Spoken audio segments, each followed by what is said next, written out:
We got Matt Hardy on the line. Matt, how you doing today? Very good. How are you, Dave? I'm doing really good. It's a pleasure to have you on the show. All right, and, good to be here. Matt, I guess we should talk a little bit about. We had Shannon Moore on the show a couple weeks back, and we talked about his breaking into wrestling, and your breaking in was kind of unique because you and Jeff are in many ways you're kind of self-taught in your backyard, right? Yeah, absolutely. Well, in all actuality, if you'd like me to go into it, I'd love to. Yeah, go ahead. Yeah, I've done it a million times. Basically one Christmas we got a trampoline. And our dad had given us a trampoline for Christmas.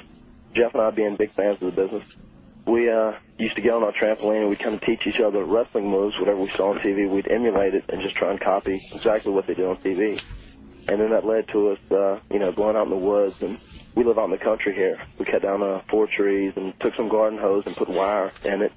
And we dug holes and built a little wrestling ring around the trampoline, that was probably 10 by 10, 12 by 12. And we would go, just study a match and almost write down move for move, and we would go out into the ring and then duplicate it. Then later, after we kind of, taught ourselves the gist of how to do all the moves, we would just go out there and wrestle each other and, do our own little match and make it up as we went. We even got to the point after we did that. I mean, this was like at ages, 10 and 13 when we first did this.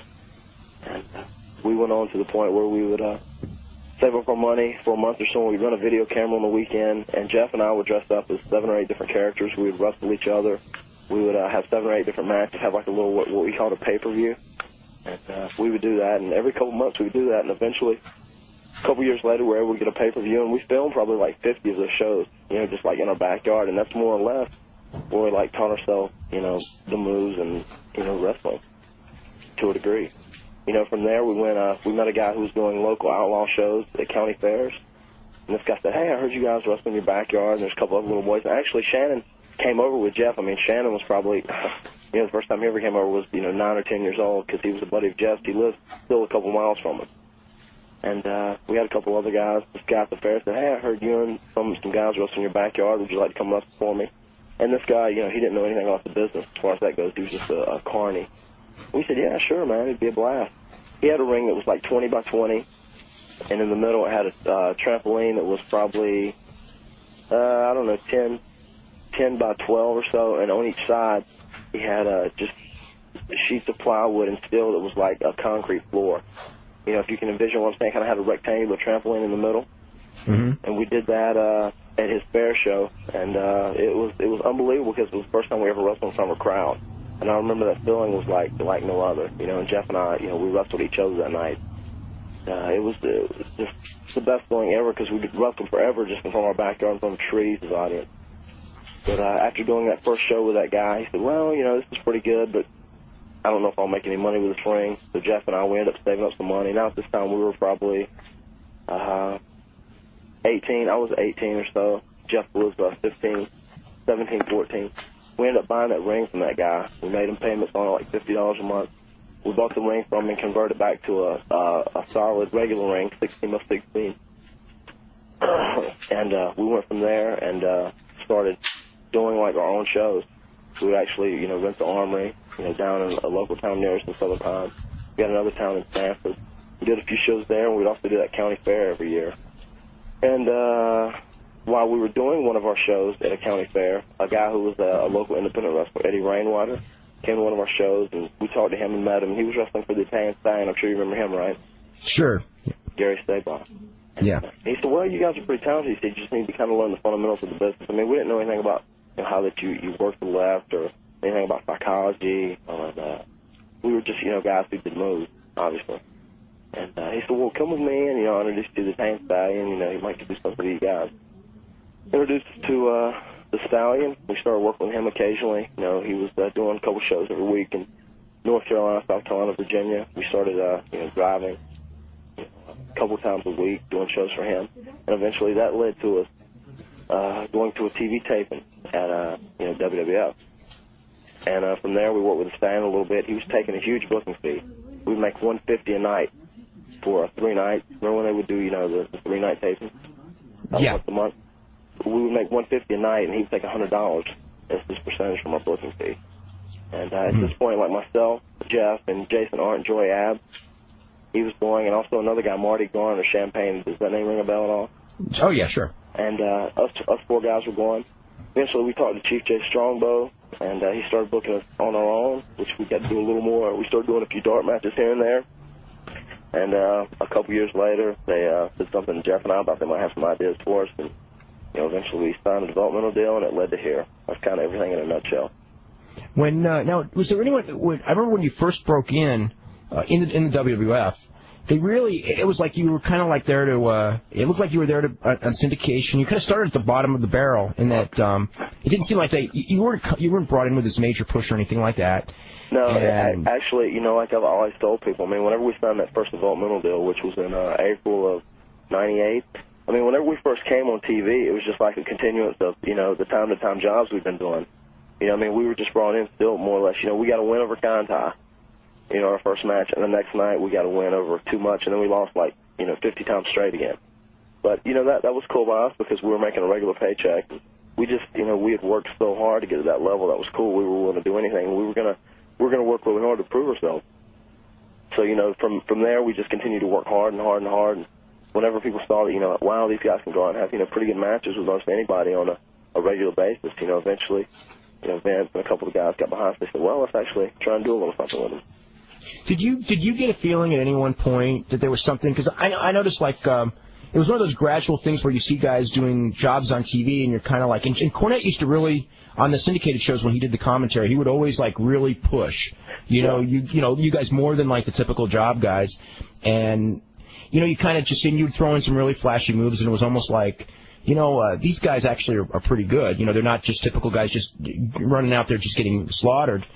And then, it was a real gradual thing because I can't even point to a thing. I mean, everyone knows the ladder match, but, you'd already gotten a break, in tag team titles a couple times and the thing with Michael Hayes and everything.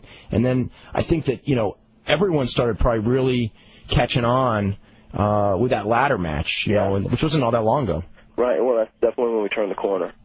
I mean, that was the point, like you said, we've been tag team champions, but still, I mean, we almost didn't feel accepted. I mean, after we did the ladder match, I think for myself, Jeff, Edge, and Christian, then we knew we had something to offer the company. We knew we had something to contribute, and that's when we really all kind of turned the corner. That was, Going back to Jim Cornette, too, he was always a big supporter of ours, even after, Chief Jay Strongbow kind of helped us out just getting our foot in the door on our own just for doing TV. Jim Cornette kind of picked up the ball and ran with us from there, and he was always saying, yeah, I'm pushing for you guys to try and do this or do that, and I got some ideas. And, Jim, how he was kind of hit and miss with WWF. But, like I said, we really owe him a lot because he did, put a lot of faith in us, and we appreciate that. Brian, I guess we're catching on because we have full phone lines, which actually is usually the case, but they are all women. Uh-oh. Hey, Matt, how did the WWF rings compare to the rings you used in your backyard work? Well, when we first went up to the WWF, before the rings were changed, they were really bad. I mean, they were built for 300-pound guys, 350-pound guys, and for us 220-pounders, they didn't bump that much. Now they're good actually. The ring that we had in our backyard wasn't built very well. I mean, it bumped pretty good because it was weak and wasn't a great ring to take around and travel with. But the WWF ring now is great. I mean, it bumps as good or better than our backyard ring did.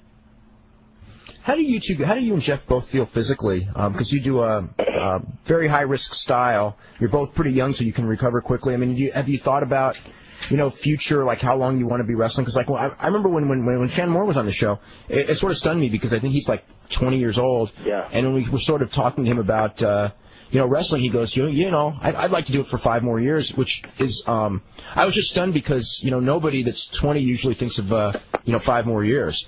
Right. But maybe that's the state of the game. I don't know. Well, I don't know. Shannon and Jeff are a lot alike though. They're best friends, and we've got a lot of our guys. Too, even before. Well, let me go ahead and answer your question first. Physically, I feel really good still now. I don't do as much as Jeff does, obviously, and Jeff. The gimmick that we play now is almost how Jeff really is. I mean, Jeff doesn't think about what's going to happen next, or Jeff doesn't really think about the future. Jeff just full bore at that given time, which bless his heart, it's great, and that's him. But I think more, too. Jeff almost does so many high spots. I'm almost trying to limit myself to doing other stuff in the match, you know, so that we have more of a complete match. So physically, I feel good, and Jeff physically is good. I think Jeff mentally is burnt out a little bit. That's probably more. You know, I know there's such a, you know, on the internet there's such a big rumor that Jeff is hurt physically and in bad shape and slowing down. And, you know, physically he's not. I mean, he's probably tired from being on the road. You know, we've been on the road almost 2 years now. You know, mentally I think he's a little drained just because we're constantly doing something. Just like, you know, we just got home today and I'm still a little sick and I'm tired.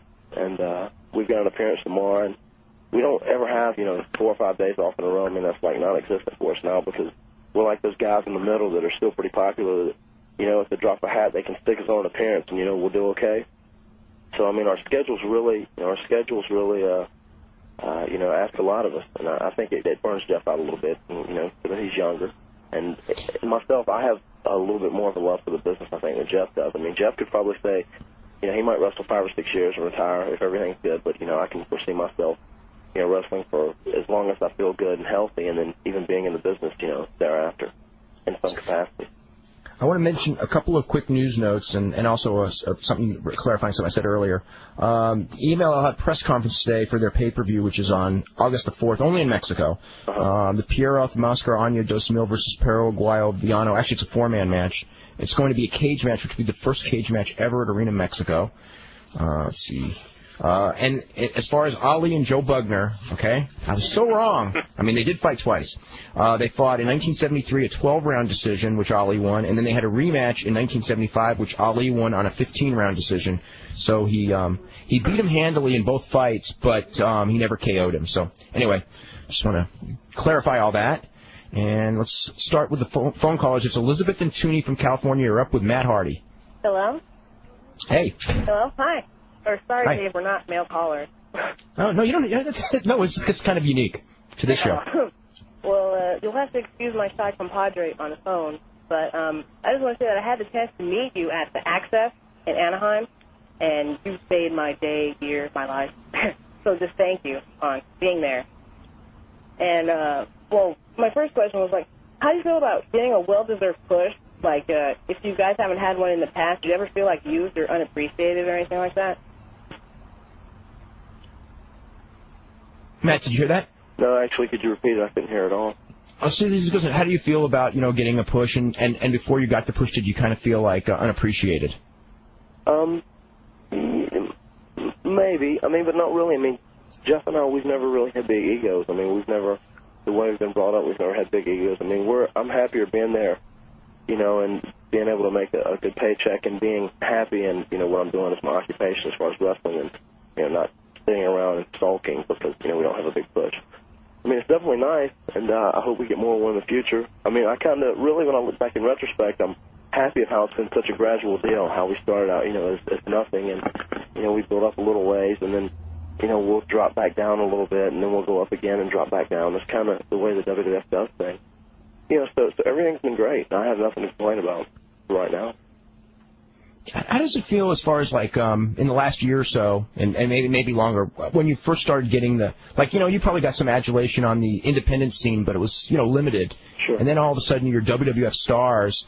It's kind of like larger than life. I mean, you know, it's something that, like, realistically, not that many wrestlers in the past, only the top ones had to, you know, were like in that position. And now pretty much everyone with a minor push into the WWF is, you know, kind of almost is it sometimes overwhelming, you know, because of the popularity of WWF at the present time? Yeah, absolutely. And I think sometimes, really right now, we can't digest it all. I think maybe later we can. I mean, really, when I stop back and think, I mean, really everything we ever wanted to accomplish in wrestling, well, I've always said, you know, like when we first wrestled for WWF, just doing a job match, I said, well, if we never do anything else, you know, I fulfilled a dream and I wrestled in WWF, you know, so that was great. And then I said, when we got a contract, well, if I never do anything else, we got a contract, that's great. Then we won the World Tag Team titles. And I said, well, you know, if we never did anything else, we, you know, won the World Tag Team titles. You know, we had a huge match at WrestleMania. And, you know, if I had to quit wrestling right now, you know, I've fulfilled most everything we wanted to do. We've had shirts and action figures and posters, and it's great. And I think it is hard to take in. I mean, it's almost so overwhelming, I don't try and digest it all at one time. I mean, probably when I stop wrestling, I'll look back in retrospect and say, wow, you know, we had a lot of stuff going on. I just try to take it a day at a time right now, you know. Now, there was someone who said, when did you and Jeff start wrestling in the WWF? Like just like the first times, like when you were brought to a taping? In May of '94. Okay, because somebody said that they have results dating back to '93. Oh no, he has results of '93, but he started noticing your names in '94, so that would be right, along with Barry Hardy, right? Yeah, well, we weren't associated with him in any way. Oh, okay, he was just one of the. Okay. So that would be 6 years ago. So Jeff would have been, what, 17? Is that 16. Right? Actually, 16? I'll tell you, this is a funny story, too. When we first went up with the Italian Stallion, he just needed guys because, he was getting a big booking fee anyway, so he would carry 13 or 14 guys, and he would make a good little payday for 3 days. But Jeff was only 16. He said, well, just get me a note from your dad, and it'll be okay. So then whenever we got up there, Stallion, he's a little on the shady side anyway. And whenever we got up to the WWF, we were filling out our releases.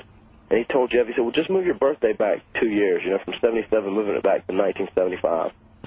So that was kind of funny. Jeff wrestled his first ever match against Scott Hall at 16 years of age up in Ohio, Youngstown. Mm-hmm. Youngstown, Ohio. He wrestled Scott Hall. And it was only like his 7th match in a hard ring, technically, his 7th real match. And it was like my 8th real match in a ring. I wrestled on live TV. Maybe I just turned 19. I was either 18 or 19 against Nikolai Volkov. Wow. Now, you guys have also been in a lot of other places. You've been in Japan, and have you been in Japan, right, Matt? No, Jeff has. Actually, Jeff was the only one who went his will of the wisp? Jeff went his will of the wisp, and we were getting ready to go right after we signed our WWF deal with the Hardy Boys, and they put the Ixnay on that. Okay. Right before we went. Okay. Let's go to Amy in Las Vegas. Amy, you're next up. Hello. Hello. Hey. Hi, I have more of an interesting question for Matt, actually, and it's not necessarily a question that relates to the in-the-ring wrestling as much as it relates to his website. And I know that there's been somewhat of a controversy surrounding how it ended, and I'm not really asking anybody to explain how it ended. I just wanted to know, Matt, if there was anything that you wanted to say to us fans. How do you feel? Okay, I can hear part of that. Could you also help me translate that? It was basically, and actually we had a lot of emails about this. It's just about, like, your website. What's the situation with that? Well, actually, for some reason, there was a girl who we met at the WrestleMania Rage Party before 15. Her name was Katya, and she had been doing a website on us, and nobody was really following us at this time, and she said, hey, can I do your guys' official website? And I was like, yeah, sure, whatever. And there was another guy who lives in the area who used to follow us on independent wrestling who she knew, and she kept emailing and writing letters and this, that, and the other thing. Well, give the Hardy Boys my phone number and give them my address. I've got all this website. I want them to see them, and I want them to give me input. And eventually we did, and we said, yeah, sure. I mean, we didn't have a lot of stuff going on at this time, and we let her do it. And as time went on, the website got bigger, and it became really popular. But for some reason, it seemed like, there was always trouble with, as far as running the website. There was always, just controversy and trouble. And like as time went on, apparently she said someone hacked into the website, and, I had people sending me emails that said, this girl's doing this wrong or doing that. And I don't have any evidence of that, but since she'd shut it down since it's been hacked, there's just been so much trouble, and it's been such a big headache for me because, I took care of that. Almost our roles, too, in wrestling. I mean, just... It wasn't the same lady that did Shannon Moore's website, was it? As far as the business aspect. But anyway, it'd been such a headache for me trying to deal with that. I just thought to go ahead and leave it down. And, I'd like to have up a website, and I'm sure we will in time, if people can just be patient. But, I mean, for now, there's just been so much controversy around that one website, and it's been kind of a headache. So I didn't need to deal with it with everything else I've got going on. Growing up in the Carolinas, were you a big wrestling fan? Both big wrestling fans, obviously, as kids. And who did you? Was there anyone that you patterned yourself after? Like, was Jeff a big fan of Shawn Michaels? Because that's the one who a lot of people compare him to. Or yeah, we were initially. Our two big. Jeff was a big fan of Sting and the Ultimate Warrior. When we wrestled on our little videos, he would paint his face and emulate those guys. And we saw more NWA than we did WWF down here. Just being from this region, we would get to go out to some of those shows and everything. I was a big, ironically enough, Fabulous Freebird fan. I loved Michael Hayes and Jimmy Garvin in the NWA days. And, that was ironic that later we would end up, with Michael Hayes. And, I have to say something for Michael Hayes, too, now. He's still one of the biggest driving forces behind us. He still does a lot to help Jeff and I really appreciate him. Michael Hayes, been there for us ever since we got to know that guy, and he still helps us to this day. But, you know, Macho Man, I was a big Randy Savage fan, too. As time went on and we started understanding wrestling and what it was about more, you know, obviously we were both attracted towards Shawn Michaels.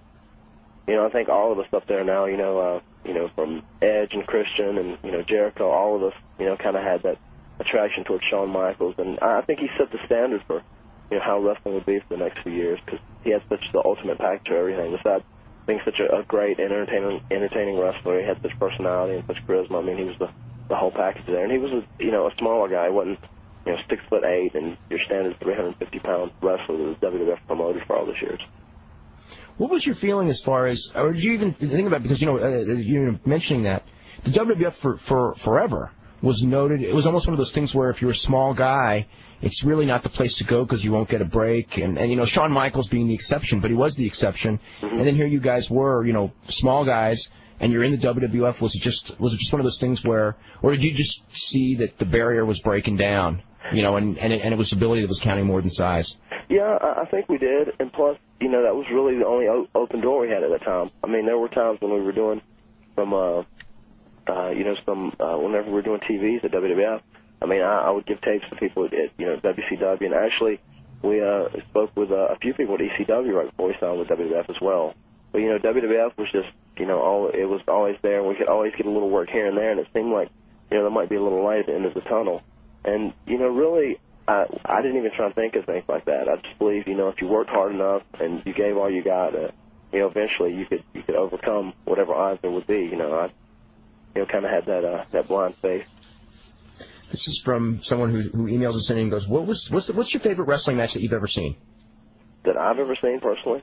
Yeah. I would have to say that definitely at the time. I mean, the first ladder match we ever saw. You know, I was a huge fan of that. Was that Michaels and Razor Ramon? Michaels and Ramon, the first one from WrestleMania. You know, that went down as my favorite ladder match forever. Yeah. And yeah, I was just going to say, too, I'm sure, you know, even, you know, Edge and Christian, you know, going back to those, but, you know, it's kind of, myself, Jeff, Edge and Christian, we kind of, you know, came along at the same time. We're all really close, you know, and we love working with each other, obviously, you know, and it was great that, you know, we were all four fans of that match. You know, it was our idea. That Terry Invitational tournament was actually our idea, and the ladder match was something we pitched, and that made it even more special when it was something that, you know, we came up with, you know, and it was kind of the thing that helped get us all over the edge. So was that best of? Was that like from watching like a Nikita Koloff and Magnum TA, or was it? Or did that have nothing to do with it? Like kind of best of series? No, not really. You know, we just knew that we could go out and, you know, do 5 matches. Actually, we wanted to do 7 initially. You know, because we knew we could go out and, you know, do 7 matches that were completely different and still be entertaining. You know, I guess with that, being the best 3 out of 5 wasn't, you know, spawned off from anything else. I mean, it was just we were wanting to, you know, try and work with something and, you know, give people a little bit of drama, you know, something to follow that we were involved in. You know, we were just really happy that, you know, sometimes it's hard to get, you know, things to go that way, you know, if you want to do something special and if you have an idea, and luckily we got to do that.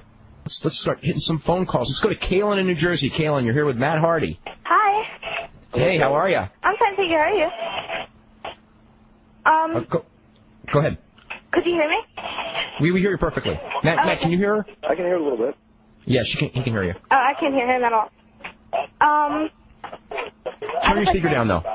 Turn my speaker down? Okay, that's turn your speaker down. Okay. Sorry, my dog, puppies are playing in the background. But, I was going to ask Matt how he liked his current angle with Lita. And what's the question about Lita? How do you like working with Lita? It's good. I like it a lot. You know, once again, she's someone else who trained a little bit, and she kind of came along and used to work out with us here in the Omega group, so to say. And, you know, with Lita out there, it kind of gives us, you know, something else to play with outside the ring.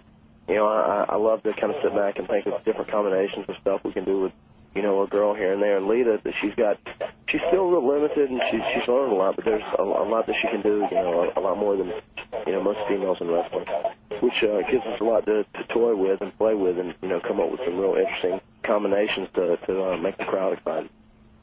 What do you think of the fact, I mean, my impression just from watching TV Monday and the pay-per-view, and then just seeing the results from last night, I get the impression that she's in a real good role right now, that they're real high on her. Yeah, they are. They're very high on her. You know, besides just, you know, one of the things, too, they're real high on attitude now, and she's also got a really good attitude. You know, she's once again, she's real talented. Like I said, she's still learning a lot, and she's got the ability and the capacity to learn, and she wants to learn, which is real good. And she's got an open attitude where she'll do whatever, and I think they definitely have big plans for her. You know, she's kind of like the, as I said, Shawn Michaels set the role for how women, you know, how men will be in America for the next few years. I think she's kind of doing that for how women will be in America for the next few years.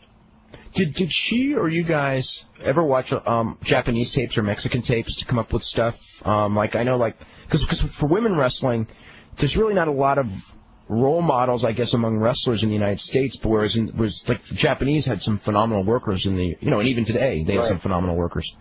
Well, I don't think she's seen a lot. I think it would be good for her. I've told her that several times. It would be good for her to sit down and watch some stuff. Actually, I'd like to try and get her some stuff. I've watched some stuff here and there. You know, I try and, most anything I can get my hands on I try and watch, because I try and, you know, learn all I can. But I think that would definitely be good for her, because she's still, athletically, she's really amazing, and she's tough. She's probably tough to become, and she's got a lot of potential. I just hope, you know, I hope she can, you know, fulfill all that potential that she has. And once again, I think they're going to give her the opportunity to, because they really like her. What's your thoughts as far as the camps that you attended with Dory Funk Jr. with, and I guess Edge and Christian did as well? All you guys, I guess, you know, did that stuff before. I mean, I guess you were in the WWF and you'd all signed, and they kind of like sent you there for some polish and everything. Right. Well, it was actually good, just because, you know, with the stuff Jeff and I kind of learned our own, even the stuff we learned with Stallion. I mean, we even went back to, you know, the very basics, and even though we knew how to do them at that point, you know, still we tightened them up and we polished them. And it's funny now, because the way wrestling is on TV, you never use any of that. You know, there's never any time to do that. You know, it'd be great to be able to go out and, you know, have a 30-minute match and take your time. And, you know, the crowd really wouldn't, you know, buy into it as much now. But I still think there's a lot of stuff left to be done. And I'm sure that'll come back around in time. You know, with the way TV is now, we go out there and we have, you know, 5 minutes from beginning to end, and you know, you go out there and you jam in, you know, whatever you're going to do in the match, and it's more or less built around the angle now. Let's go to Amy in New Jersey. Amy, you're next up. Hi. Hey, how are you? Good. I'm doing good.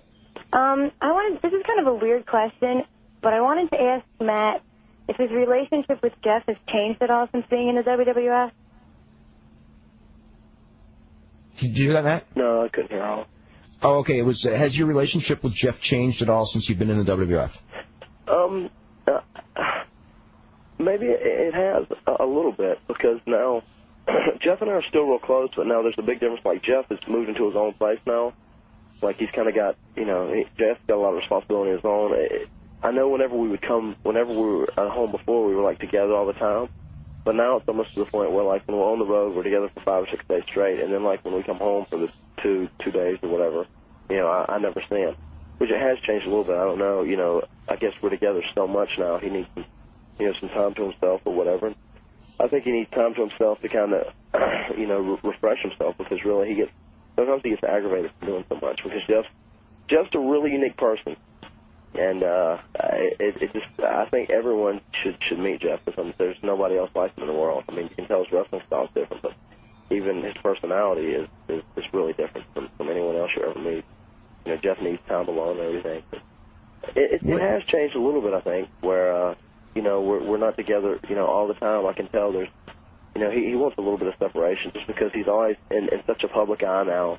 You know, wherever we go places, you know, people recognize us, and he never has any time alone. And I think Jeff's one of those people who just needs to, you know, isolate himself for a little while, be by himself, and kind of, you know, sort out his thoughts and whatnot, and get himself together. If that makes any sense. Have you guys ever, I mean, I guess it's like almost an inevitability that the day will come when you split up the team. I mean, is there any time soon, or is it something that you just kind of know is going to happen at some point? I don't think it'll be anytime soon. I'm sure down the road it would happen sometime. I mean, there's been several rumors of it. I mean, there's never been anything ever said to us about it. You know, because I don't think they've really thought about that. I mean, there's still so much left for us as a tag team to do. I mean, I don't think we've ever had, you know, we've never really developed our personalities. And, you know, I know there's a lot of people too that say, well, you know, the Hardys don't really have personality or don't have this and that. And actually we do. I don't know. Did you get to see, Dave, I'll ask this of you. Did you see the Sunday Night Heat where we did an interview a couple weeks ago where I asked to build off some stuff and then Lita said a couple things and then we kind of left and Jeff said, what up, Coach? No, I didn't see that. But I don't know if you saw it or not. But that really was like us, and that's kind of how it is because, like, I'm on top of everything, and I'm the one that's kind of, like, decided a game plan, and then Jeff is just kind of there in his own little world. You know, but I think we've still got that. We've got to develop a personality as a tag team, and then I would love to have a little, you know, a tag team title reign where, you know, we were really the tag team at that time. You know, I think we still got that left to do as a tag team.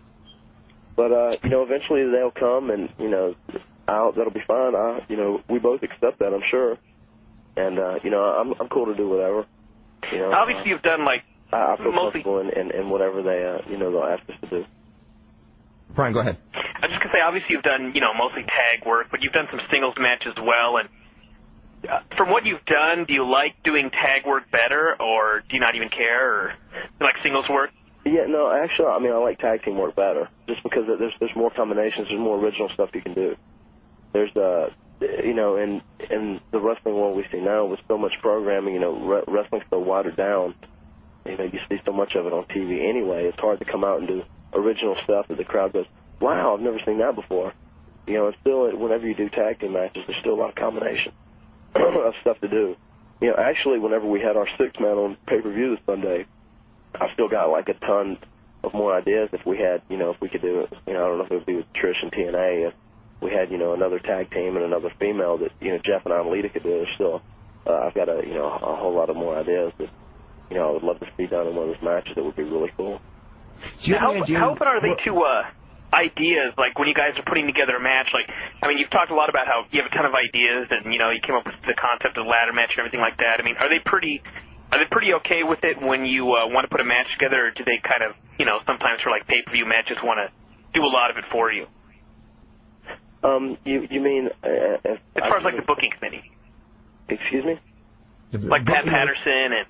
Yeah, how open are they to you? Like, if you have suggestions, they're pretty open for your suggestions? Yeah, actually, I mean, we've kind of established ourselves to the point where they're very open to our suggestions. You know, I think there might come times where, you know, like if they would give us certain matches, they might want to, you know, eventually tone down stuff we do, you know, here and there. But they're very open to our suggestions, actually. You know, it's changed a lot. I think we've just kind of proven ourselves, especially in, you know, like in you know, ladder matches and table matches and stuff like that. You know, we've been able to go out and do different matches, and, you know, they haven't been, you know, disasters. You know, they've been pretty good, so I think we've kind of proven ourselves. What was your thoughts, and what was the thoughts of the people in the company when Jeff did that one spot where he jumped off that really high ladder through the table? Well, yeah, I mean, people, they weren't really surprised that he did that. You know, just knowing him, but it was actually one of those things where, you know, we'd asked Jeff that, you know, it was I don't know what, a 14-foot ladder, whatever. You're talking about WrestleMania, obviously. Right. You know, I told Jeff too. I said, you know, well, you know, it'd probably be better not to be on the top rung, just because it'd be a little safer to be down one, and you'd probably get the same effect of it. You know, just, you know, the ladder would be a little more stable. But, you know, I knew automatically telling him that he was going to come off the top, and I don't know, Jeff. You know, he's been lucky so far as you know, doing things like that. And, you know, everybody just kind of expects that of him. I mean, he definitely, the characters that we play now, as far as being, you know, extreme and fearless and reckless, you know, I mean, that's like really Jeff.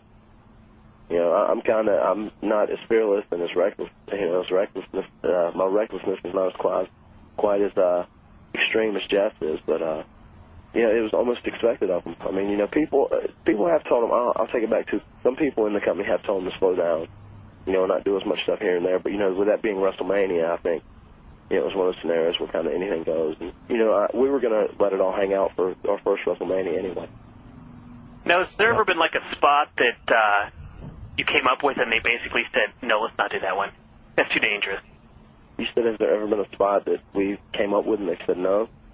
Yeah, where the management just goes, no, we would rather you didn't do that one. Yeah, there has been a few times. Anything like in particular, or? I don't. Actually, we had one time we were going to do something in a WrestleMania ladder match with handcuffs bumping off the ladder, and they didn't want us to do that. Mm-hmm. That's one. There's been a few other times here and there, just just different bumps, and probably because the importance of the match wasn't wasn't relevant enough to do that bump in. But I mean, they've just said, well, rather not have you do that there. I think we should save that, or whatever. Mm. What were your thoughts as far as like, like in wrestling in the last 2 years, I guess, really.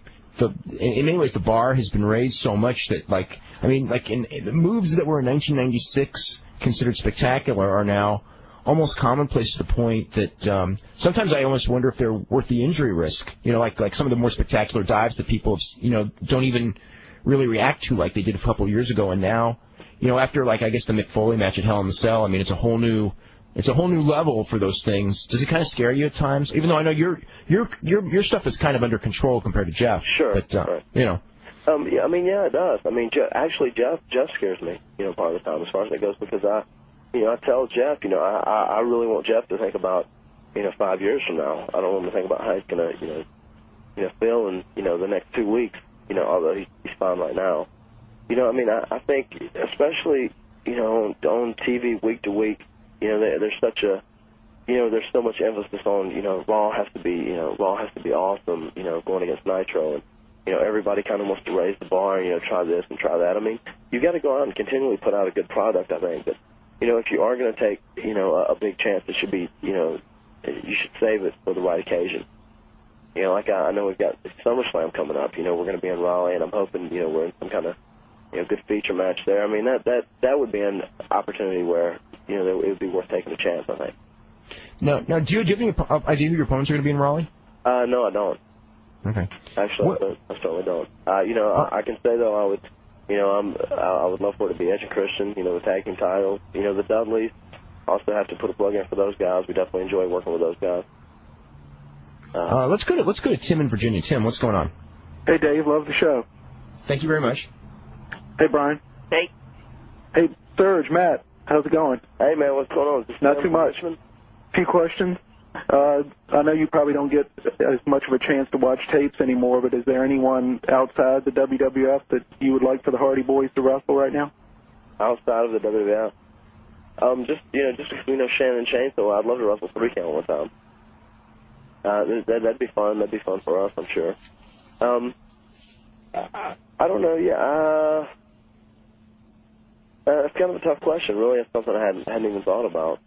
I don't know. I mean, we're pretty happy where we are. I'm trying to think of, tag teams in WCW. First off.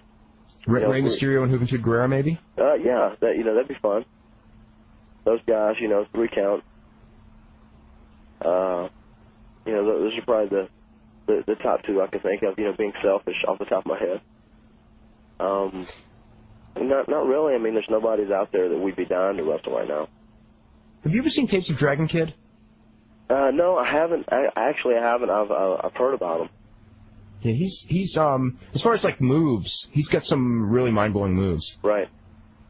It still needs more experience, but I mean, he does this his Dragon Rana is like that's one of the more spectacular moves in wrestling. Right. It's like he does a full flip like you're doing a 450. But not landing and then landing on the guy's shoulders, and then Hurricane Rana back in the other direction. It's quite amazing to see. Definitely. That's definitely amazing. It's amazing to pull off. Takes 2 guys to do that, I'm sure. Yeah. Tim, anything else? Did you guys ever wrestle Dave Cash down in North Carolina? I know he was in NCW with you guys, but I didn't remember if you ever wrestled him or not. We used to wrestle in a little promotion called NCW out in the mountains in North Carolina and down in Georgia. We worked with him some out there when he was still doing Dave Jericho. Because he's really been putting on some great shows with ECW. Excuse me? Dave Cash has really been impressive in ECW. I couldn't remember if you had ever wrestled him or not. I rarely get to see any ECW now. The things I've read about him, I've heard that he's been doing good stuff. He's doing really well. Good. Yeah. Were there ever any thoughts of either you or Jeff being in the Super Astros division when that was going, like when Jeff was doing Will-O-the-Wisp? I know he never did that in WWF. We were on one of the Super Astros shows. We actually worked. Who did we work there? Jesus and Papachulo. When it was on. No, they never really talked to us about being on there. I think they kind of we came into WWF and just, we started slow, and I think they eventually wanted to kind of, mold us into something they hoped that we would work out, and, and we'd become a decent little tag team in WWF. I think that was kind of always the plan, and luckily that kind of happened. Anything else, Tim? Yeah, I was just wondering if he has any idea when their website's going to be back up. No, I'm not sure. I'm not sure on the day. I'm sure they'll, eventually we'll have some sort of website up, some capacity. I'm not sure on the date, though. The dreaded website question. Right. Okay, well, thanks a lot. All right, man. All right. Okay, this is from someone who goes, it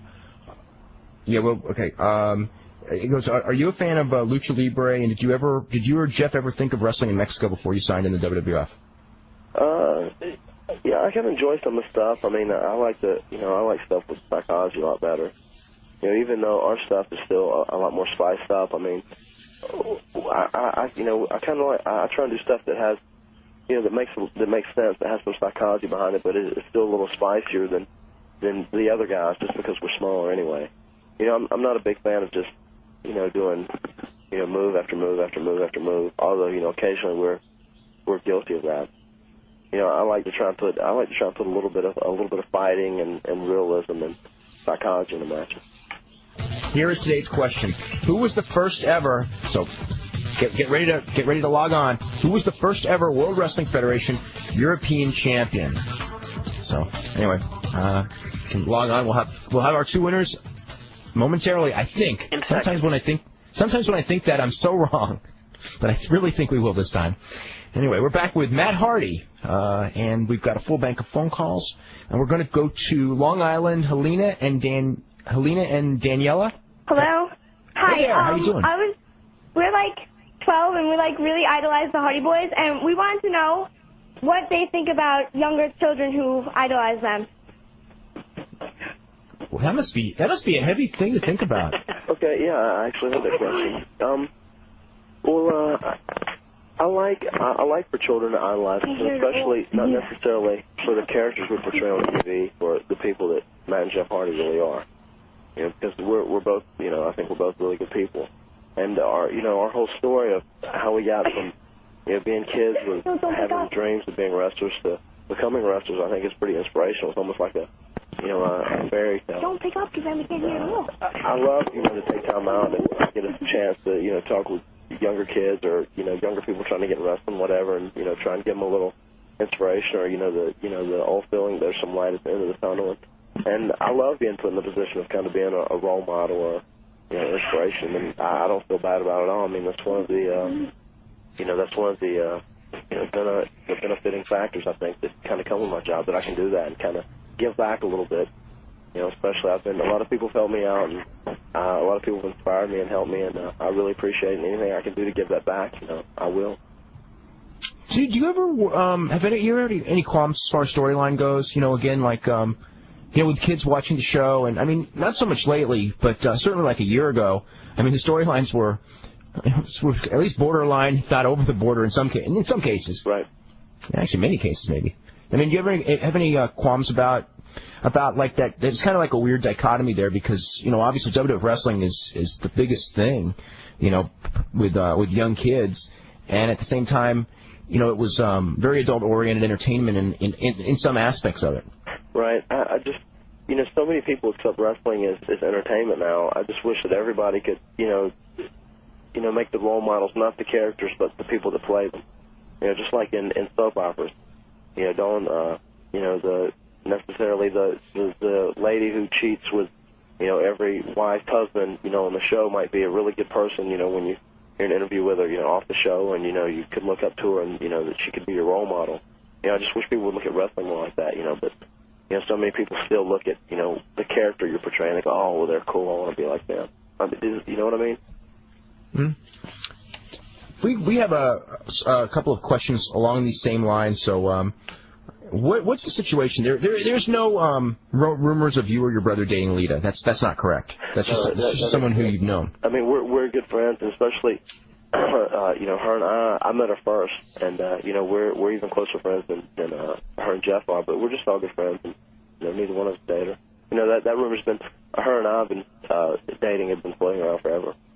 You know, what do you think as far as like, you know, you had I guess a group of friends. I mean, what, Shane Helms, Shannon Moore, and you and Jeff and Lita, and you kind of all grew up together in your backyard, I guess. And yeah, well, pretty much you. I was just gonna say it expands a little more than that too. I mean, there's you know, initially like we had a group like the little federation we started running. Eventually it became Omega, and those tapes they're pretty famous now. They trade quite a bit, like on the internet and stuff. It was the Organization of Modern Extreme Grappling Art. You know, and in that federation it was myself, Jeff, Joy Abs, Jason Art, right. Shane Helms, who's still one of my best friends, Shannon Moore, you know, a good friend of mine, Jeff, the Dubs, you know, Mike Maverick, Mike Howell, and Murray Happer, who played the Dubs in ECW, who are with the WWF now. You know, both those guys wrestled there. Steve Carino wrestled with us some. You know, like I said, Lita came in and she trained with the whole group too, and also Joy Matthews and Christian York. I'm sure you're familiar with those two names. Mm-hmm. All those guys wrestled with us, and you know we really had some good shows. You know, as Omega with those guys, and everybody's really went on to do good things. You know, it's amazing because the percentage of people who start in wrestling that make it is actually very small. Yet, you know, you come from a group where, you know, very high percentage have made it, and you're all. You know, there's a lot of good in the future of a lot of you guys. I mean, depending on where you are and a couple of lucky breaks and things like that. But you know, so many of you have really made it. Yeah, it's awesome, man. Like I said, you know, in a lot of ways, I really feel fortunate because I look at our lives like a fairy tale almost. You know, I couldn't have planned it out any better. You know, it's been really good, and it's been a great ride, and I love it, and I hope I'm planning on continue to love it as time goes on. Is there any reason that you could come up with as far as like so many, you know, such high percentages? Just the fact that is it the area you were from, or just that you guys just were in your backyard training just so much that, you know, it accelerated your progress, like, you know, at a younger age quicker than people who didn't have a ring in their backyard, I guess? Yeah, well, I think a lot of it was just that you know, we had so many people that were really you know, that were so dedicated and that were just like you know, hell bent on making it one way or the other. I mean, you know, there were so many, you know, positive attitudes, which, you know, Shane Helms, you know, he thinks a lot like I do as far as that goes, as far as, you know, as the way the wrestling business works and whatnot. And, you know, just kind of when we all got together, we all kind of, you know, fed off each other, and, you know, we all, you know, wanted to, you know, to make it more. And whenever one of us would get a break, we'd kind of open the door for everybody else. And, you know, if somebody else would get a break, we'd do whatever we could to help them, you know, as far as that goes. It was really a nice, you know, mutual admiration society. And after Jeff and I got jobs, you know, I actually got Joy Abs, you know, helped get him looked at and got a job, and also the Dubs as well. You know, Shannon and Shane too. I was actually trying to get something going on for those guys. They're actually a little smaller, and you know, our cruiserweight division's not, you know, they're not hiring people right and left for that as far as that goes. But they were able to, you know, get a breakdown in WCW, so those guys ended up there, which, you know, bless their hearts, good for them. Let's go to Mike in Florida. Mike, you're next up. Hey, Matt Hardy. How you doing, brother? Hey, man. Hey, I think you and Jeff are the two best high flyers in all of wrestling today. All right, thanks, dude. And I got another question to ask you, Matt. When you and your brother do those stunts, are you afraid of falling the wrong way and, like, you know, ending your career? Not really while we're doing them. I mean, while we're out there, you know, we just try and, you know, we try not to think about it. I mean, I kind of do the thinking about it before we go out there and do it, and I hope I've got my plan together in my head. I mean, while we're out there and we're in the middle of doing stuff, we just kind of go and let it all hang out. So we really don't think about it there. You know, there's times where I sit back and, you know, I think, well, you know, I need to be careful, and maybe I shouldn't try this later because it could be dangerous. And, you know, hey, Dave, is something wrong with your mic? Because I can't really hear him that good. No, everything should be all right. All right. Okay. Hey, Dave. You know, yes. You know, man, we think about the. Let me finish. Okay, go ahead, Matt. Finish. I was just gonna say, you know, I mean, we realize there's some danger there, but you know, while we're doing it, we try and take all the precautions we can, and you know, be as safe as possible, which, you know, might not be, you know. Well, I wish you and your brother continued success. Okay, thank you, man. Okay, thanks very much. Let's go to, is it Dave in California? Yeah, hey, Matt. What's up, Dave? I know your brother's wrestled over in Japan before. I was wondering if you've ever thought about going over there. Yeah, maybe wrestling Ken the Box sometime. You'd have a great match. Yeah, actually, we were both going to go, like, as a tag team, right before we started with WWF. And, we weren't able to go, and I was really looking forward to it. I'd love to have went, and it'd probably be something I would love to do at least one time, to say I've done it. Do you have any goal, do you have any goals as far as like in the World Wrestling Federation of working a program with, I don't know, if just throwing out a name like a Chris Benoit or someone that you guys haven't really had a chance to wrestle, a lot with or even at all? I'm glad, Chris Benoit's a name I'm glad you brought up. I had a chance to wrestle him, a couple months ago, and he was tremendous. And it was really just, the time I spent with him was a great learning experience. I've got, the utmost respect for, Chris Benoit. Also Eddie Guerrero, as well. I would love to have a chance to feel comfortable with those guys, work with them a few times and do something with Chris Benoit or Eddie Guerrero. And I'm sure eventually, if we run our course as a tag team and we split, maybe we'll get to do some of that stuff. I definitely think that's a possibility for, either Jeff or I. What's your thoughts? What's your thoughts as far as being there? I guess as the whole thing was going down, first with the Steve Austin phenomenon and then with the Rock phenomenon, and just being like there every night while both of them, I guess, Austin, I guess, was already there when you got there, and then the Rock thing building. I mean, because there have been very few instances in wrestling, where guys, there have been very few guys in the history of wrestling ever to get to that level. Right. It's just like you said, it's phenomenal. Just to see it night in and night out, and it's great to be on shows with those guys as far as the time that you're there and the time you're there making your living. And both those guys have been really cool. I think our whole roster, we've got a really good roster now as far as that goes, and I just think it's done so much for the business as far as now that it's opened up that it's this entertainment. Because before when there was so much kayfabe going on in wrestling, it was almost like people said, why are they trying to hide something? That sucks. I mean, just da-da-da-da-da-da. And then when they come out and say, well, this is entertainment, and, watch it for entertainment, people go, well, this is kind of entertaining. This is fun. I like to just sit back and, let myself go in for 2 hours and enjoy, an episode of Raw. And I think that's done so much for the business, and that's helped. I think that's also helped out with, the following that we've acquired, especially going mainstream, and, that's led to, the Stone Cold and, Rock phenomenon as well. David, is Dave still there? Yeah. Okay, Dave, anything else, Dave? No, that's it. Okay. You brought something up. What do you think? I mean, because wrestling, one thing that's changed between these pay-per-views now and basically, even a few years ago, is that there's so much, I guess, feedback. I mean, it's a different kind of feedback than before. I mean, before if you had a good match and the crowd reacted loudly, that was your feedback. Now, I mean, it's like there's a feedback after the fact.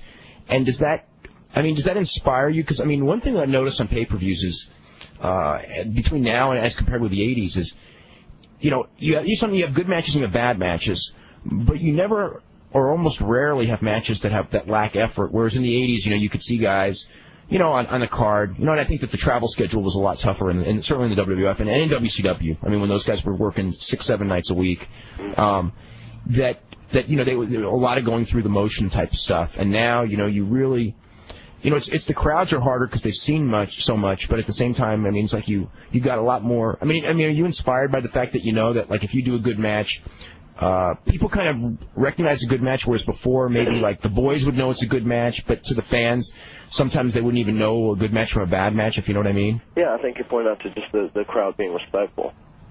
Yeah, absolutely, it's an inspiration. It's really inspiring, just like when we went out and I'll use the ladder match for an example.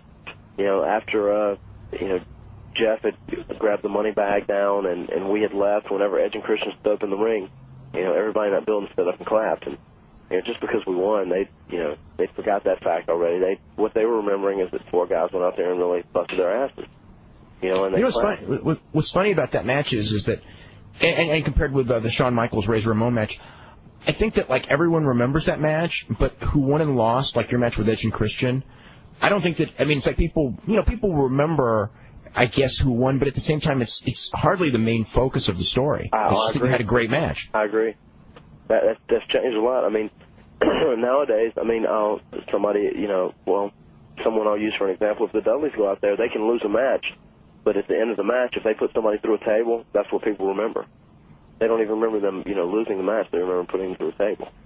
And it's almost been the way that people have, been programmed to watch, and I think once again it's kind of attributed to the fact it's entertainment, and they realize everybody is human beings, and if you can go out there and put on a good effort, and you leave them with a statement, they'll respect that in the end. Do you ever get frustrated on the other hand where maybe you're out there and you're really working hard, and for whatever reason maybe it's the wrong opponent or something like that, and the match is good and it's good, but maybe it's a cold match, and it's a TV taping and they're waiting for the Rock and they're just sitting on their hands, or does it not really bother you at all? It does, yeah, sure it does. I mean, to get a complete feeling for a match, besides just going out in the match being good, you have to have a crowd there. That really makes the match as well. And it is frustrating to a degree, and it's just one of those things you have to accept. It's going to be there occasionally. Do we have a trivia winner yet, by the way? Al, do we have any trivia winners? Oh, we got him. Oh. Thank God. I don't know what questions we'd have to go to next. Hey, Matt, if they split you up into singles wrestlers and that sort of thing, and they actually made an effort to step up the cruiserweight division in the WWF, would you rather work in a division like that, where there'd probably be more high flyers, or have a go at the heavyweights? I wouldn't be opposed to working in the cruiserweight division at all. But yeah, I would probably like to be, mixed in with everybody, more first and foremost. And I don't think being labeled as a cruiserweight is, a bad thing at all. I just think there's a lot more, there's a lot more potential if you're just kind of mixed in there with everyone, more than just being centered around a cruiserweight, cruiserweight type status. Which, like I'm saying, I'm not saying it's a bad thing and nothing I would be opposed against, but I would rather be in the mix with everyone. Okay, we are getting a list to see. Ziggy Chris of California and Rick Royster of Tennessee correctly guessed that the first WWF European champion was Davey Boy Smith. And anyway, tomorrow on this show we're going to have Bruce Mitchell of Pro Wrestling Torch, and I wonder if we can keep this demographic for one more day. Think so? I didn't either. Anyway, let's go to Melanie in West Virginia. Melanie, you're up with Matt Hardy. Hi. Matt, I have a question for you. Actually, you're going to get to settle a question that a friend of mine and I have. We were talking about this the other night, and basically what we would like to know, when you're doing something like, say, the Triangle Ladder match from WrestleMania, what goes through the process of putting a match like that together from the start to the finish and deciding, where the spots are going to happen? Well, in actuality, we kind of, that match was, we had a lot of ideas for things that we wanted to do in that match, but actually we all got together just the night before WrestleMania and kind of sat down and mapped out a blueprint of what we wanted to do. It was just kind of a combination of all three teams sitting around and just throwing stuff out, and then we kind of start piecing stuff together, and we said, well, this is a really huge spot, and it's hard to fit it here and hard there, but it would fit better here. It's complicated doing stuff like that too, because it's hard to get as much chaos and destruction as we want to get out of that match, and try and make it make sense to a degree. It's nearly impossible to, but it's just kind of sitting down with all your ideas and just everybody getting together and trying to come into some sort of agreement on where things fit the best. I mean, there's no real secret plan to it. It's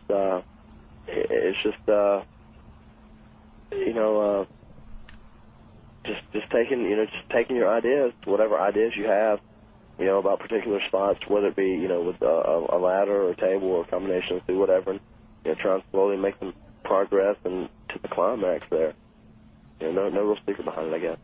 I would like to add too, for everyone who enjoyed that match, we're going to have a TLC, Tables, Ladders, and Chairs, a video featuring the Hardys, the Dudleys, and Christian Edge coming out August 22nd. I think it's also going to have the original ladder match and the table match, and also a lot of behind-the-scenes interview, and also a little behind-the-scenes footage of myself and Jeff, and maybe Christian Edge as well. It's going to be a videotape the WWF's releasing on August 22nd. It should be really good. That's really good. Yeah. It's good to see, more guys getting, that type of, packaging and everything. Yeah, because, like you said, 10 years ago, guys like us, middle guys never got anything like that. Yeah. Let's go to Jeannie in Illinois. Jeannie, what's going on? just want to say, first of all, that I got to meet you and your brother in Houston, Texas at the end of March, and I want to say thanks for being so cool.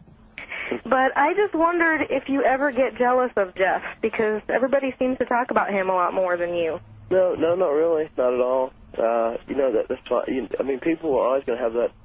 You know, people are always going to have their own opinions, and somebody with as much athletic ability as Jeff, and I will be the first to admit, Jeff athletically is amazing. I mean, he's definitely right along the lines of Shawn Michaels as far as athleticism goes. I mean, anything Jeff wants to do, he can do in a ring. And, you know, it's awesome. He's smooth and he's graceful and everything he's got. You know, but as far as me being jealous of him, that's, you know, not the case at all. I mean, there's so many other things. If you could see, you know, how, if everyone could, you know, be with us like day to day and see how much we kind of need each other as a team, it would really change a lot of people's perspectives. But, you know, as far as, you know, if we ever split one day, I'm sure we'll have something good there for a built-in angle. So, you know, no, I don't at all. I'm proud. I'm proud of Jeff. Jeff's great, and I'm really happy, and I couldn't have a better tag team partner. And, you know, as long as people are talking, you know, talking about Jeff, you know, God bless them. I hope they continue. Anything else, Jeannie? No, that's it. Okay, thank you very much. Jeannie. You know, Matt, are there, you know, you've worked a lot with the Dudleys and all the tag teams actually, you know, through the WWF. You know, when we brought up Benoit and everything, are there people who you're sitting there going like, you know, God, I wish I could get to work with, that, you know, I mean, even whether it be The Rock or, you know, any guys that you know, kind of like if you could break away from the normal teams you're going against and have a program with two guys that maybe aren't a tag team that are usually wrestling singles. Is there any ones that like pop into your head? Right. Let me think of guys, or you know, easy combination of guys. You know, like you know, like you said, Jericho and Benoit, Guerrero. You know, Hunter. I'm not even in the mode of thinking of like two guys. Just thinking of guys individually, like in any combination. You know, Hunter's just been an awesome heel, and like you know, he's been, you know, the MVP of the WWF as far as that goes. He's been tremendous. You know, the Rock, obviously, just because, you know, anybody wants to get in there with, you know, the number one guy. You know, it'd be nice to do something with Steve Austin. But you know, from talent aspects, from a talent aspect, I mean, you know, Chris Benoit, I could definitely, you know, learn a lot with somebody like him. A Guerrero, you know, Malenko, you know, Hunter, as far as that goes. You know, Jeff and I, we're still, you know, we would definitely admit, you know, we're still learning a lot as time goes on.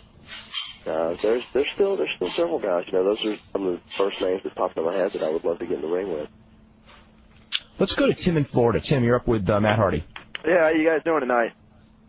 Yeah, Matt, I got 2 or 3 questions for you. First, you and Jeff's match against Too Cole at the SmackDown tapings on 4th of July was a great match. Thank you. But anyway, out of all the matches that you've had, which a lot of people say you guys usually do have the best match of the night, but when matches do come to mind that I've seen of you guys is, of course, the WrestleMania match with Edge and Christian, the Dudleys. But out of the matches that you've had, Matt, what would you say is the best one? Does that rank up there? Where does that one rank up there? Is that what you asked? Yeah. It's up there. I would still, my first and foremost match would be the first ladder match.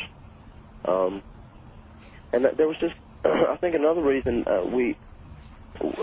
there was so much, you know, hype after that match, and there was so much build-up because at that time nobody really expected to do that, I don't think. And whenever we went out at WrestleMania, you know, there was a little bit more expectation for us to have a great match. And, you know, I think the WrestleMania match was really good. I'm really happy with it. I always will be. You know, it just didn't, there wasn't as much hype and hoopla that followed after that match, which maybe, you know, in my own personal opinion, devalued a little bit. You know, but I think that the match was really great. And considering the WrestleMania crowd was real, the whole night they were you know, they weren't really into things, you know, real heavily. It was kind of a very it was a hard crowd at WrestleMania, and they were into our match. So I was happy about that. The table match that we had at the Royal Rumble, that's one of my favorite matches too. Going back, there's several I probably have to sit down and think of that really stand out. I know those do just because they were real original at the time, like the first, you know, the tag team ladder match and the tag team table match. You know, those were just original first-run matches that nobody's really done to that point in time. What are your thoughts as far as, like, looking back in time of some of the matches you did in Omega that, you know, except for people who have, you know, videos and stuff that people, you know, generally speaking, have never seen, and how they would rank up with your matches in the WWF now? I mean, where have you improved, and where would maybe those matches, because you know, in the main event you had a lot more time to do matches, where would they excel? Sure. Actually, some of them are real high. I mean, Jeff is Will of the Wisp. We had such an ongoing feud, you know, as Surge and Matt Hardy, Surge, and Jeff Hardy, Will of the Wisp, and we had some matches that I'll go back and look at, and I'll see spots here and I'll go, hey, I got to break that back out, or hey, we need to do this, and they rank up there in the top 10, I'm sure. And you know, there's a lot that we've learned since then, and you know, it's almost hard to compare those matches to, like, you know, TV matches, because they're just completely different now.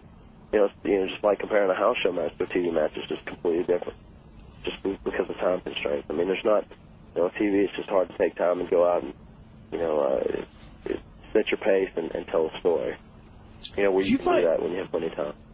Do you find doing a lot of 3-man and 4-man tag teams more difficult, or have you done them so many times that it's just another night now? They're a lot easier. I mean, they're getting a lot easier. They're more difficult though, just because you have to try and combine everybody. You know, the 3-man really, in all actuality, all parties involved, the Dudleys and you know, us and the Edge and Christian, were a little worried about how the 3-way match would come off at WrestleMania, because we thought, you know, it might really end up clustered, just because with having 3 teams in there and trying to keep somebody busy at all times. And we avoided that to a degree, you know, which you just got, it just adds a lot more into the match that you kind of have to worry about. Let's go to Mike in New York. Right. Mike, you're... Dave? Yes. Oh, I just got one more. Okay, go ahead. Sorry about that. I wanted to say, Matt, I know that the tag team division, the WWF, is stronger than ever, which is great. But before that, and right now, what has been your most memorable feud, and who would you like to feud with that you haven't already, tag teams or singles? In the WWF? Yeah. Yeah. Wow, we've almost. I don't know. Really, I think we've almost feuded with everybody. Yeah. To a degree. You know, I mean, we haven't ever since we, you know, were with Michael Hayes, we had a million matches with Too Cool, you know, back when they were too much, you know, it's the Hardy Boys, the Rocker Hardy Boys. But, you know, I think we've almost, you know, really kind of worked a little deal with almost every tag team there is now. You know, there's, like I said, I think there's still a lot of legs with, you know, us and the Dudleys. Yeah, because we still almost had something, you know, going there after WrestleMania. It just kind of stopped. I think there's a lot left there somewhere. Dave, I couldn't hear him too well. Could you tell me what he said? No, he's talking about he thinks there's a lot of life left with them and the Dudleys. Oh yeah, that's a great feud in itself. All right, well, thanks a lot very much, Matt. All right, okay. Dave. Thanks a bunch, Tim. Let's go to Mike in New York. Mike. Hey, good evening, guys. I got 2 questions. First one is, after seeing all the brutal matches that Mick Foley has gone through and the toll it's taken on him, are you worried with all the high spots that you guys do that your career is going to be shortened a bit? Yeah, I think every wrestler is worried about, you know, what the future is going to hold for them. And, you know, the more you do as far as in terms of high spot, I guess that, you know, makes you think about it even a little more. I mean, first off, I'd like to think, I mean, I try and keep myself in, you know, in good shape and, you know, possibly better shape than, you know, Mick Foley was for the stuff he was doing. And really, I've toned down my stuff to a degree from when we first started. I mean, I do stuff here and there. I try and kind of pick and choose. And Jeff, on the other hand, Jeff still is, you know, wide open. And I don't think really Jeff thinks about the future as far as, you know, him, you know, being, you know, hurt or cutting his career short or whatever. But I do think about that. You know, I want to preserve my body as long as possible and, you know, try and put my hot spots in the appropriate places and pick and choose. Okay, anything else, Mike? Yeah, I have a second question for Dave. Judging by your reputation and on your views and the stars that you give per matches and match quality, do you feel that America's favorite food should be a taco or beef lo mein? Well, I actually don't understand that. I think I know what you're saying. Am I still there? Am I still around? Okay. Okay, I'm sorry. Any other callers, or should we hit some... Okay, anybody next, or... Okay. All right. Let me just go through a couple quick emails here. Actually, most of these are pretty... Actually, there's almost exactly similar. This is from Dan from Surrey, British Columbia. And what's the megahertz moonsault? It's a springboard, just a springboard moonsault in the ring. And what I used to do is my finish is a surge. Uh-huh. And someone was asking how come you don't do that move anymore. Just because the ropes that, in WWF are real ropes, and it's kind of, it's almost being risky if you go out there midway through the night, the ropes are loose or, real slick or whatever. I don't know. It's hardly, not even worth taking the chance now because it might hurt the percentage of all the times I get it correct. Brian brings this up all the time about the rings and everything. The ring, what stuff as far as the WWF ring itself, you brought up that. What other stuff as far as in the ring, the type of ring does that, keep you from doing and what moves do the WWF ring kind of help you do better? And what kind of ropes do you have in Omega? Were they the real rope or the cable? We had cable ropes there, which I wish we had those in WWF. I mean, the WWF ropes are actually real ropes. And whenever they get loose, and they just make them shorter and tighten them back up. And after, there's 6 or 7 matches, if you go out there midway through Raw or SmackDown after there's been, heat and jacks and dark matches, I mean, the ropes start loosening up a lot and they're also slick. And I don't know, they're just not, cable ropes are so much tighter and more stable, Jeff and I used to both do a lot of springboards, and it's very rare if we do that now just because it's not worth taking the chance. And also, Dan asked Brian, Brian, what do you think of Tony Kozina? Just haven't seen him in a long time, but real good high flyer. I think the only problem is he's just really small. Real small. So. And this is for Matt here. What's your thoughts as far as Trish Stratus goes, as far as, for the brief time she's really trained at wrestling, she seems to have a lot of willingness to take bumps, more than, a lot of the women. Yeah, she does. Actually, I don't think it was necessarily Trish's fault. When Trish first came into the WWF, she didn't understand how really the wrestling business worked at all. And it was kind of a rude awakening with her to a degree. But her attitude's really, got a lot better, and she started understanding, the way the wrestling business works, I think. And she's really willing to do whatever. And, obviously we've worked with Trish quite a bit now. And, I've worked with Trish, and just like, the stuff we've done the last few weeks, Trish has been really open-minded. She's been willing to learn, and anything we've really asked her to do, she's been willing to do it. So we have to give her the thumbs up on that. She can continue to stay open-minded. I think she can go a long way. Because like you said, she's willing to take a bump, and she's willing to do stuff with her body, and that's what it takes. I mean, if you're a woman or any figure in wrestling now, you have to bump to be successful. Or be very, very lucky and be in the right place at the right time. I mean, it's like there's always that rule, and then you always have people in wrestling, whether it be Jim Hellwig or Sable, who, for whatever reason, they made a huge amount of money just by being in the right place at the right time. Yeah, I agree. I don't think that can be done now, though. When I look at Rock and Steve Austin with all their charisma, the fact is that those guys didn't get by with half-ass matches. Yeah, right. Whereas, but there were guys that, it is harder, I think, because everyone judges things, and people kind of, I think that the fan recognition of a bad match is a lot bigger, in that, sure. Like getting through with that, like Hulk Hogan type of thing. I think we've seen, as big as his name is, it doesn't cut it anymore. Right. Anyway, Matt, I want to thank you very much for doing the show and changing our demographic profile 180 degrees today, which was really cool. Well, thanks for having me. And best of luck in everything in your SummerSlam match back in Raleigh, and we'll be seeing you every Monday and Thursday. Very good. Yeah, it's really exciting. Like I said, we're looking forward to SummerSlam. It should be good. Hopefully Matt and Jeff Hardy can do something special at SummerSlam. But thanks for having me, Dave. Okay, you're very welcome. All right, man. See you guys. He was always a big supporter of ours. Even after Chief Jay Strongbow kind of helped us out, just getting our foot in the door on our own, just for doing TV. Jim Cornette kind of picked up the ball and ran with us from there, and he was always saying, "Yeah, I'm pushing for you guys to try and do this or do that, and I got some ideas. And, you know, Jim, you know how he was. He was kind of hit and miss with WWF. But, you know, like I said, we really owe him a lot because he did, you know, put a lot of faith in us, and we appreciate that. Brian, I guess we're catching on because we have full phone lines, which actually is usually the case, but they are all women. Uh-oh. Hey, Matt, how did the WWF rings compare to the rings you used in your backyard work? Well, when we first went up to WWF, before the rings were changed, they were really bad.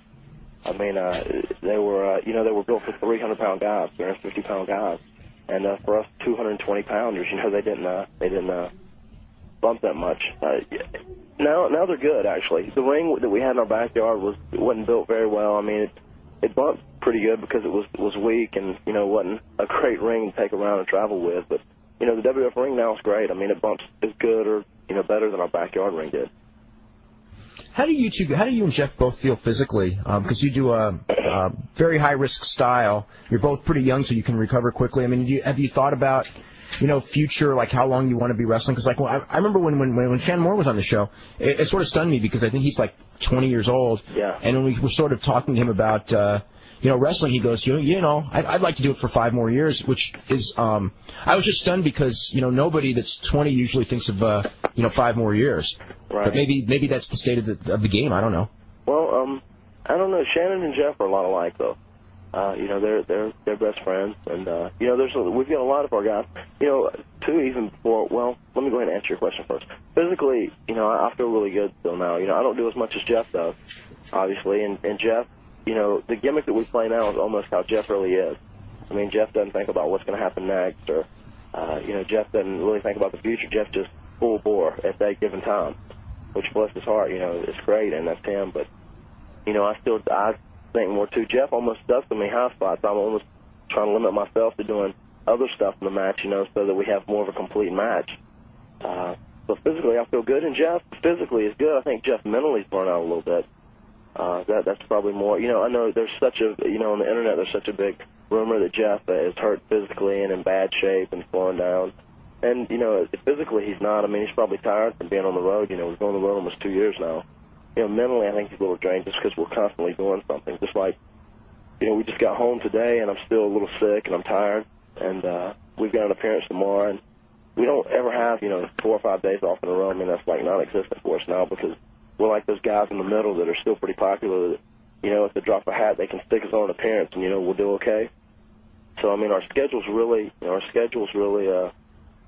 know, ask a lot of us, and I think it burns Jeff out a little bit, you know, because he's younger. And myself, I have a little bit more of a love for the business, I think, than Jeff does. I mean, Jeff could probably say, you know, he might wrestle 5 or 6 years and retire if everything's good, but, you know, I can foresee myself, you know, wrestling for as long as I feel good and healthy, and then even being in the business, you know, thereafter in some capacity. I want to mention a couple of quick news notes and also something clarifying something I said earlier. Email will have a press conference today for their pay-per-view, which is on August the 4th, only in Mexico. The Piero Mascara Año 2000 versus Paraguayo Viano. Actually, it's a 4-man match. It's going to be a cage match, which will be the first cage match ever at Arena Mexico. Let's see. And as far as Ali and Joe Bugner, okay, I was so wrong. I mean, they did fight twice. They fought in 1973 a 12-round decision, which Ali won, and then they had a rematch in 1975, which Ali won on a 15-round decision.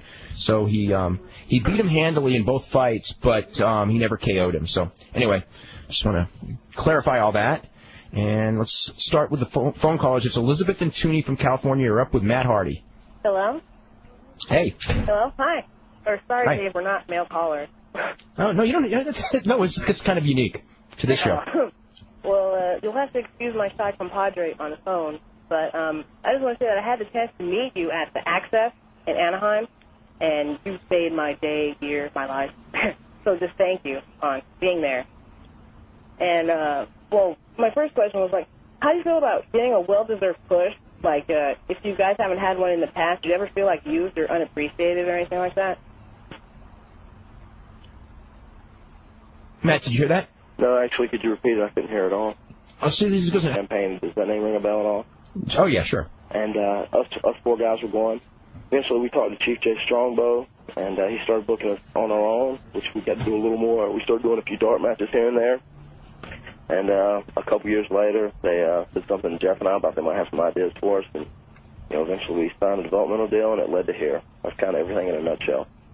When now, was there anyone? I remember when you first broke in the WWF. It was like you were kind of like there to. It looked like you were there to on syndication. You kind of started at the bottom of the barrel in that it didn't seem like you weren't brought in with this major push or anything like that. No, actually, like I've always told people, I mean, whenever we signed that first developmental deal, which was in April of '98, I mean, whenever we first came on TV, it was just like a continuance of, the time-to-time jobs we've been doing. I mean, we were just brought in still more or less, we got a win over Conti, our first match, and the next night we got a win over Too Much, and then we lost 50 times straight again. But, that was cool by us because we were making a regular paycheck. We just, we had worked so hard to get to that level. That was cool. We were willing to do anything. We were going to work really hard to prove ourselves. So, from there, we just continued to work hard and hard and hard. And whenever people saw that, wow, these guys can go out and have, pretty good matches with most anybody on a regular basis, eventually, Vance and a couple of guys got behind us. They said, well, let's actually try and do a little something with them. Did you get a feeling at any one point that there was something? Because I noticed, it was one of those gradual things where you see guys doing jobs on TV, and you're kind of like, and Cornette used to really, on the syndicated shows when he did the commentary, he would always really push, you guys more than the typical job guys, and you kind of just seen you'd throw in some really flashy moves, and it was almost like, these guys actually are pretty good. They're not just typical guys just running out there just getting slaughtered. And then, it was a real gradual thing because I can't even point to a thing. I mean, everyone knows the ladder match, but, you'd already gotten a break, on tag team titles a couple times and the thing with Michael Hayes and everything. And then I think that, everyone started probably really catching on with that ladder match, which wasn't all that long ago. Right. Well, that's definitely when we turned the corner. I mean, that was the point, like you said, we've been tag team champions, but still, I mean, we almost didn't feel accepted. I mean, after we did the ladder match, I think for myself, Jeff, Edge, and Christian, then we knew we had something to offer the company. We knew we had something to contribute, and that's when we really all kind of turned the corner. That was going back to Jim Cornette, I think it was 20 by 20, and in the middle it had a trampoline that was probably 10 by 12 or so, and on each side he had just sheets of plywood and steel that was like a concrete floor. If you can envision what I'm saying, kind of had a rectangular trampoline in the middle. Mm-hmm. And we did that at his fair show, and it was unbelievable because it was the first time we ever wrestled in front of a crowd. And I remember that feeling was like no other. And Jeff and I, we wrestled each other that night. It was just the best feeling ever because we wrestled forever just in front of our backyard in front of trees as audience. But after doing that first show with that guy, he said, well, this is pretty good, but I don't know if I'll make any money with this ring. So Jeff and I, we ended up saving up some money. Now at this time we were probably 18. I was 18 or so. Jeff was 15, 17, 14. We ended up buying that ring from that guy. We made him payments on it, $50 a month. We bought the ring from him and converted it back to a solid regular ring, 16 by 16. And we went from there and started doing our own shows. We would actually, rent the Armory, down in a local town near us in Southern Pines. We had another town in Stanford. We did a few shows there, and we'd also do that county fair every year. And while we were doing one of our shows at a county fair, a guy who was a local independent wrestler, Eddie Rainwater, came to one of our shows, and we talked to him and met him. He was wrestling for the Italian Stallion. I'm sure you remember him, right? Sure. Gary Stabaugh.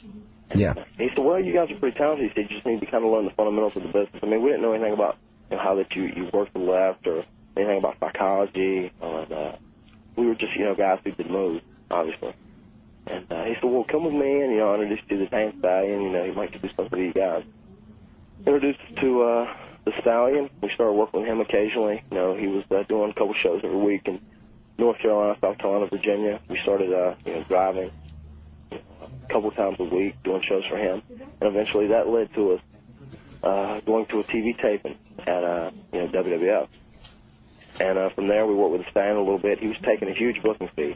We'd make $150 a night for 3 nights. Remember when they would do, the 3-night taping? Yeah. Once a month? We would make $150 a night, and he would take $100 as his percentage from our booking fee.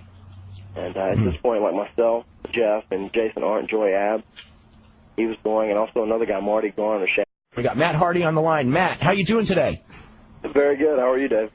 I'm doing really good. It's a pleasure to have you on the show. All right, and good to be here. Matt, I guess we should talk a little bit about. We had Shannon Moore on the show a couple weeks back, and we talked about his breaking into wrestling, and your breaking in was kind of unique because you and Jeff are in many ways you're kind of self-taught in your backyard, right? Yeah, absolutely. Well, in all actuality, if you'd like me to go into it, I'd love to. Yeah, go ahead. Yeah, I've done it a million times. Basically one Christmas, we got a trampoline, and our dad had given us a trampoline for Christmas. Jeff and I, being big fans of the business, we used to get on our trampoline and we'd kind of teach each other wrestling moves. Whatever we saw on TV, we'd emulate it and just try and copy exactly what they did on TV. And then that led to us, going out in the woods, and we live out in the country here. We cut down 4 trees and took some garden hose and put wire in it, and we dug holes and built a little wrestling ring around the trampoline, that was probably 10 by 10, 12 by 12. And we would go, just study a match and almost write down move for move, and we would go out into the ring and then duplicate it. Then later, after we kind of, taught ourselves the gist of how to do all the moves, we would just go out there and wrestle each other and, do our own little match and make it up as we went. We even got to the point after we did that. I mean, this was like at ages, 10 and 13 when we first did this. And we went on to the point where we would save up our money for a month or so. We'd run a video camera on the weekend, and Jeff and I would dress up as 7 or 8 different characters. We would wrestle each other. We would have 7 or 8 different matches, have like a little, what we called a pay-per-view. And we would do that, and every couple months we would do that, and eventually, a couple years later, we were able to get a pay-per-view, and we filmed probably like 50 of those shows, just like in our backyard, and that's more or less where we like taught ourselves, the moves and, wrestling to a degree. From there we met a guy who was doing local outlaw shows at county fairs, and this guy said, hey, I heard you guys wrestle in your backyard, and there's a couple of little boys. And actually, Shannon came over with Jeff. I mean, Shannon was probably, the first time he ever came over was, 9 or 10 years old, because he was a buddy of Jeff's. He lived still a couple miles from us. And we had a couple other guys. This guy at the fair said, hey, I heard you and some guys wrestle in your backyard. Would you like to come wrestle for me? And this guy, he didn't know anything about the business as far as that goes. He was just a carny. We said, yeah, sure, man. It'd be a blast. He had a ring.